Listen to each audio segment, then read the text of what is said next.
Rabbi इश्रह ली सदरी वयस्सिर ली अमरी वहलुल उक़दतम मिन लिसानी यफ़क़हू क़ौली। बिस्मिल्लाहिर्रहमानिर्रहीम। अस्सलामुअलैकुम डियर स्टूडेंट्स, मैं उम्मीद करती हूँ आप सब खैरियत से होंगे। आज के इस वीडियो में हम लोग टॉपिक 2.3 एडिशन ऑफ वेक्टर से रिलेटेड एक न्यूमेरिकल है जिसको सॉल्व करेंगे। क्वेश्चन हमारे पास कुछ इस तरह से है, if two forces F1 and F2 are acting on a block such that F1 is equals to 15 Newton, making an angle of 45 degree with x-axis, and F2 is equals to 20 Newton, acts along the x-axis, find the magnitude as well as the direction of their resultant by graphical method. So dear students, इस question में हमें कुछ इस तरह से situation given है कि एक ब्लॉक है जिसके ऊपर दो फोर्सेस एक्ट कर रही हैं। एक फोर्स F1 जिसका मैग्नीट्यूड 15 न्यूटन है और वो 45 डिग्री के एंगल पे एक्ट कर रही है, और एंगल जो है ये मेजर किया जाता है एक्स एक्सिस से। और इसके अलावा एक सेकंड फोर्स है F2 जो कि 20 न्यूटन है और ये एक्ट कर रही है अलोंग द एक्स एक्सिस। तो इट मीन्स कि इसका जो एंगल थीटा है वो इक्वल है 0 डिग्री के। सो डियर स्टूडेंट्स, आइए अब हम इस क्वेश्चन को सॉल्व करते हैं। सबसे पहले ग्राफिकल मेथड में हम लोग हेड टू टेल रूल को यूज़ करते हैं वेक्टर्स को ऐड करने के लिए। और हेड टू टेल रूल हमारे पास क्या है, we have to join the head of the first vector to the tail of the second, और जो लास्ट वेक्टर का हेड है उसको फर्स्ट वेक्टर की टेल के साथ हम ज्वाइन कर देते हैं। सो सबसे पहले जो ग्राफिकल मेथड में हमारा स्टेप 1 है that is to select a scale, और इस केस में 15 और 20 न्यूटन है। सो हम 5 का टेबल, 5 का स्केल जो है वो सिलेक्ट कर सकते हैं। So let 1 centimetre represents 5 Newton. So the force F1, which is 15 Newton, it will be equals to 3 centimeter, while the angle theta 1 is equals to 45 degree. Force F2 is equals to 20 Newton, which equals to 4 centimeter, while the theta 2 is equals to 0 degree. So सबसे पहला step है इसको draw करना according to the given scale. उसके लिए हमने क्या करना है, सबसे पहले हमने एक्स एक्सिस और वाई एक्सिस को ड्रॉ कर लेना है ताकि हमें एक ओरिजिन मिल जाए जिसके रिस्पेक्ट से हम इन वेक्टर्स को ड्रॉ करेंगे। अब वेक्टर एडिशन में either if you add F1 plus F2 और if you add F2 plus F1, both are equal to each other. So चाहे आप F1 को F2 में ऐड करें या F2 को F1 में ऐड करें, दोनों के रिज़ल्ट में आपका आंसर सेम रहेगा। मैं दोनों मेथड से इस क्वेश्चन को सॉल्व करके आपको दिखाऊंगी कि हमारा आंसर दोनों सिचुएशन में जो है वो सेम रहेगा। सो इस बात से फ़र्क नहीं पड़ेगा कि आपने F1 से स्टार्ट लिया था या F2 से स्टार्ट लिया था।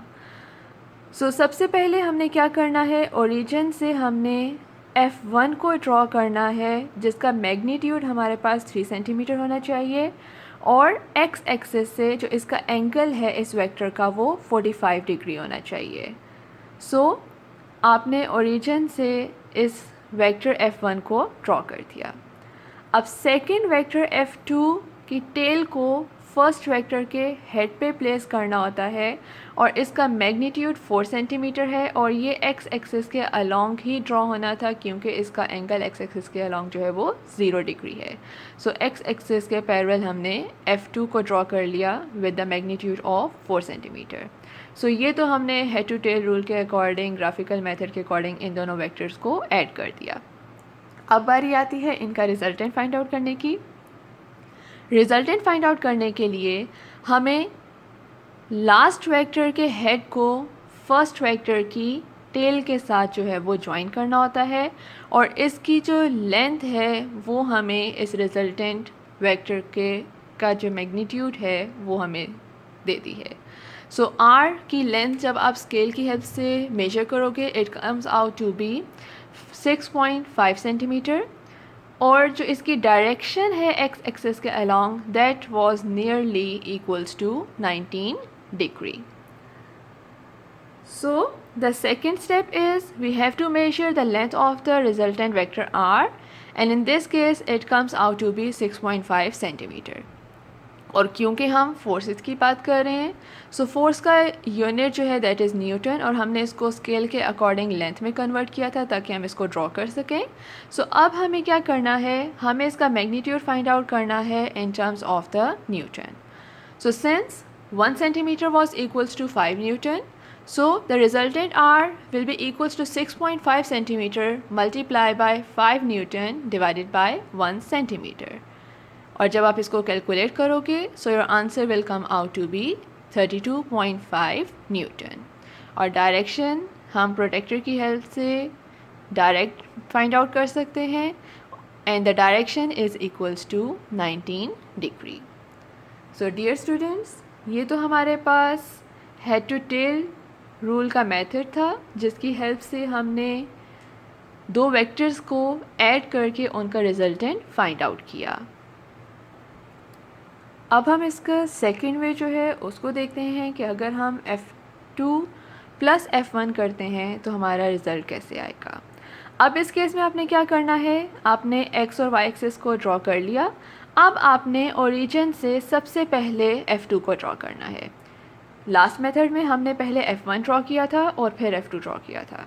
इस मेथड में हमने क्या किया, हमने सबसे पहले F2 ड्रॉ किया अलोंग द x एक्सिस, और इसका मैग्नीट्यूड अगेन सेम 4 सेंटीमीटर। अब F2 के हेड पे हमने F1 की टेल को प्लेस किया और 45 डिग्री के एंगल पे F1 को ड्रॉ किया जो कि 3 सेंटीमीटर मैग्नीट्यूड है। और फिर हमने F1 जो कि लास्ट वेक्टर का हेड और फर्स्ट वेक्टर की टेल को ज्वाइन कर दिया। तो इस तरह से आप इसका रिजल्टेंट फाइंड आउट कर सकते हो। और अगेन जो इसकी लेंथ है वो इक्वल है 6.5 सेंटीमीटर के, और जो इसका एंगल है वो भी सेम है, डायरेक्शन भी सेम है जो कि 19 डिग्री है। सो अगर आप इसको अगेन फोर्स के यूनिट में कन्वर्ट करोगे तो आपके पास रिजल्टेंट जो है वो 32.5 न्यूटन है, और जो एंगल है वो इक्वल है 19 डिग्री के। सो डियर स्टूडेंट्स, ये तो हमारे पास ग्राफिकल मेथड था कि हम किस तरह से वेक्टर्स को ऐड कर सकते हैं। अब जस्ट आपको इसका कंपैरिजन में देना चाहूँगी, अगर हम इन्हीं वेक्टर्स को रेक्टेंगुलर कंपोनेंट्स की हेल्प से ऐड करें तो दोनों मेथड से हमारा जो रिज़ल्ट है उसमें कोई फ़र्क नहीं आता। लेकिन एग्ज़ाम पॉइंट ऑफ व्यू से अगर क्वेश्चन में मेंशन हो मेथड कि आपने इसको रेक्टेंगुलर कंपोनेंट मेथड से सॉल्व करना है या ग्राफिकल मेथड से, तो आपको उसी मेथड को फॉलो करना होगा। अदरवाइज़ अगर मेंशन नहीं है तो आप इन दोनों मेथड से कोई भी एक मेथड सेलेक्ट करते हुए अपना क्वेश्चन जो है वो सॉल्व कर सकते हैं। तो आइए अब हम देखते हैं कि रेक्टेंगुलर कंपोनेंट की हेल्प से हम इस न्यूमेरिकल को किस तरह से सॉल्व कर सकते हैं। सो रेक्टेंगुलर कंपोनेंट में हमें क्या करना होता है, हमें गिवन फोर्सेस को उनके रेक्टेंगुलर कंपोनेंट्स में रिजॉल्व करना होता है। F1 को हम रिजॉल्व करेंगे F1x and F1y। So F1x is equals to F1 cos theta 1, 15 cos of 45, which is equals to 10.61 Newton. F1y is equals to F1 sin of theta 1, 15 sin of 45, which equals to 10.61 Newton. Similarly, F2x is equals to F2 cos theta 2, which is 20 cos of 0 degree equals to 20 Newton. While F2y is equals to F2 sin theta 2 equals to 20 sin of 0 degree, since sin of 0 is 0. So F2y is equals to 0 Newton.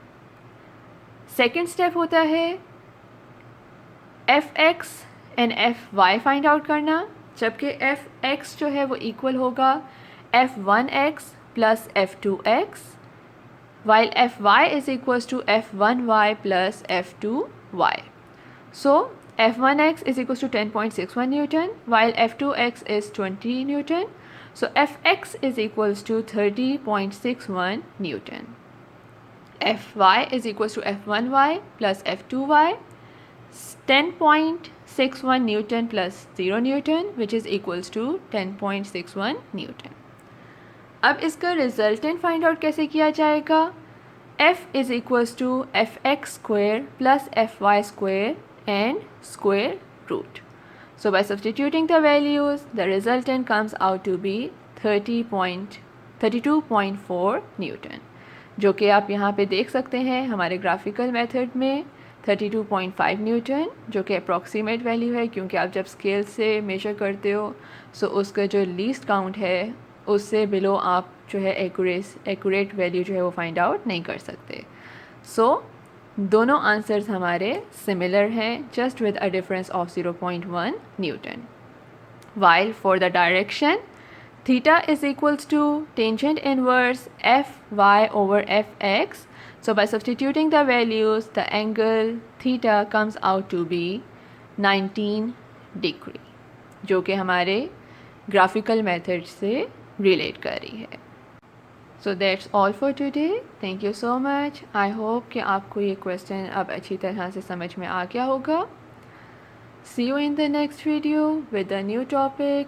Till then, take care and Allah Hafiz.